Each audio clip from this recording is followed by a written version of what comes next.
고등학교 재학 중인 예비 고2 이가은입니다.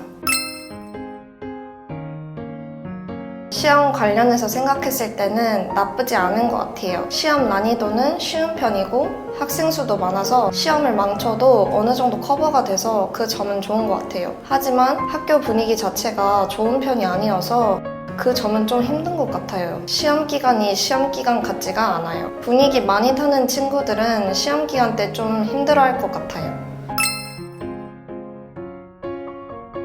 이 영상을 언제 보게 되실진 잘 모르겠지만 예비 소집일 이후에 보시는 거라면 지겹도록 들은 얘기가 있으실 텐데 바로 도전 프로젝트 얘기예요. 동명에는 도전 프로젝트라는 게 있는데요.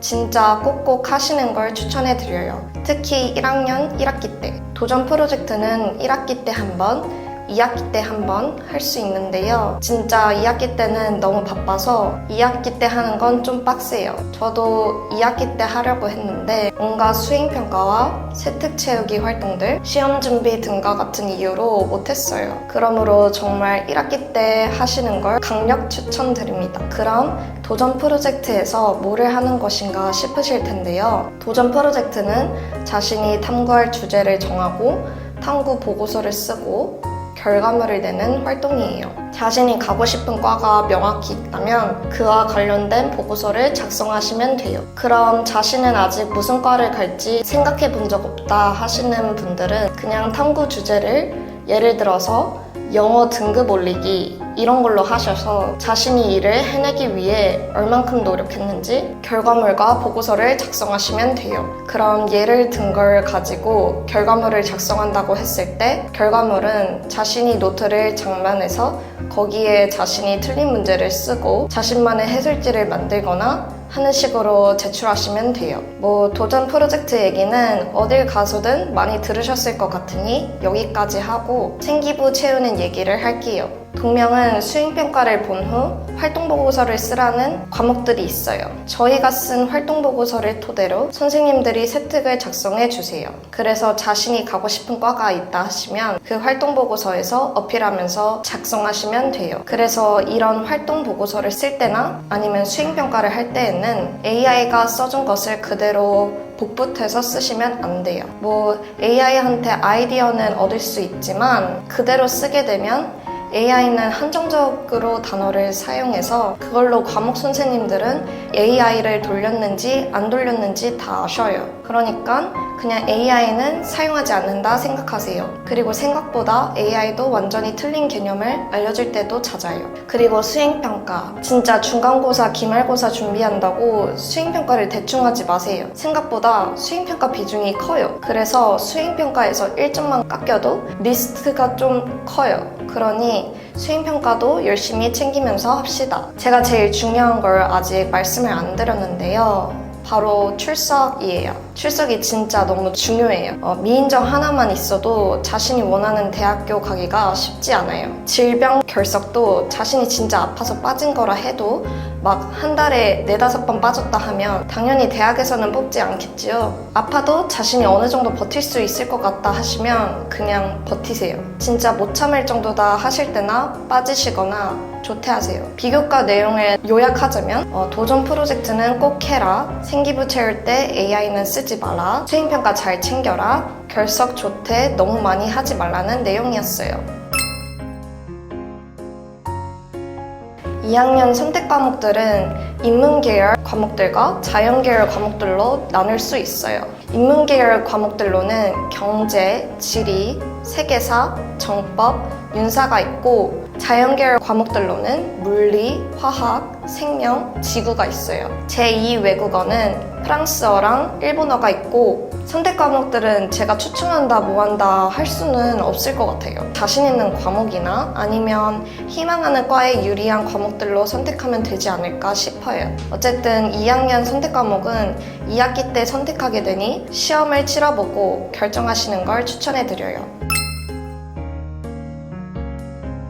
동아리도 자신의 희망하는 과와 연관된 동아리를 듣는 것을 추천해요. 동아리 중에서 배구 동아리와 같은 예체능 동아리들이 있는데 자신이 예체능으로 갈 게 아니라면 비추천입니다. 자신은 장래희망이 없다 하시는 분들은 영어 학술반과 같은 글쓰기 동아리에 들어가시는 것을 추천해요. 그런 동아리에 들어가면 나중 가서 내가 희망하는 과가 생겼을 때 그것에 맞게 글을 작성할 수 있어서 좋아요.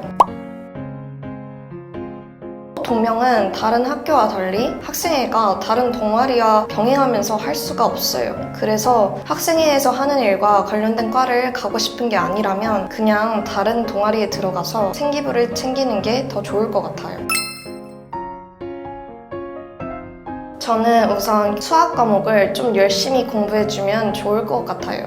동명 수학 시험은 그래도 다른 학교에 비해서는 쉽기도 하고 학교 수업 때 딴청하지 않고 듣고 교과서에 있는 문제를 3번 이상 풀고 틀린 부분을 고치기만 해도 등급이 꽤 잘 나와요. 그러니 수학 공부는 미루지 말고 매일매일 하셔야 해요. 학기 중에는 학교 행사도 있고 개인 사정으로 학원에 빠지는 경우가 종종 있을 수 있으니 방학 때 그래도 봉수원 완벽하게 끝내고 가셔야 좋을 것 같아요. 과학 과목은 생각보다 중학교 때 배운 것들이 많이 나와요. 그래서 원소기호나 이윤식 같은 걸 한 번씩 연습하는 걸 추천해드려요. 그리고 동명과학 시험은 시험마다 서술형 점수가 40점대였는데 그래서 서술형에서 등급이 갈립니다. 객관식은 쉬어서 다 맞아도 서술형에서 깎여 있더라고요. 서술형은 그냥 교과서에 있던 문장들을 그대로 외워서 적어야지 만점을 받을 수 있을 것 같아요. 아무래도 객관식이 쉽다 보니 서술형에서 많이 깎이더라고요. 그래서 과학은 꼭 교과서를 다 외운다 생각하고 하셔야 해요. 영어는 단어를 열심히 외우세요. 동명은 영어 시험은 듣기,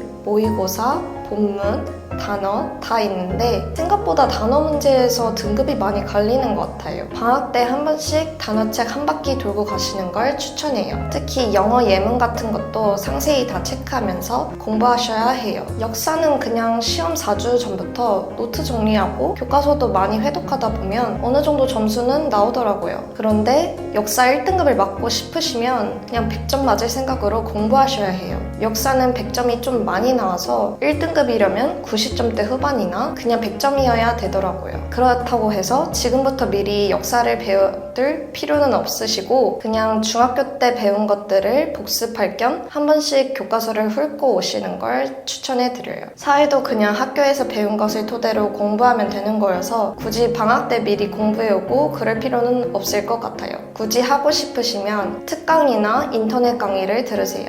그리고 국어가 정말 중요한데 동명 국어가 어렵다는 소리를 한 번쯤은 들어보셨을 것 같은데 생각보다 그렇게 어렵지는 않아요. 근데 처음 시험을 치르게 되었을 때 시간이 부족하다고 생각이 들 수도 있을 것 같아요. 그래서 국어는 지문은 그냥 다 외우고 풀어야 시간 부족 이슈가 발생하지 않아요. 그러면 방학 때는 뭐를 공부하는 것이 좋을까 하시면 제발 문법 공부하고 오세요. 저도 예비고일 때 문법 특강을 듣고 올라왔는데 정말 도움이 많이 됐어요. 방학 때 문법 특강이든 인터넷 강의든 뭐든 한 번씩 공부하고 오는 걸 추천해요. 중학교 때 배운 문법들을 잊지 않고 다 기억하시고 있으셔서 굳이 할 필요가 없다 생각하셔도 그래도 혹시 모르니 꼭 한 번씩 공부하고 오세요.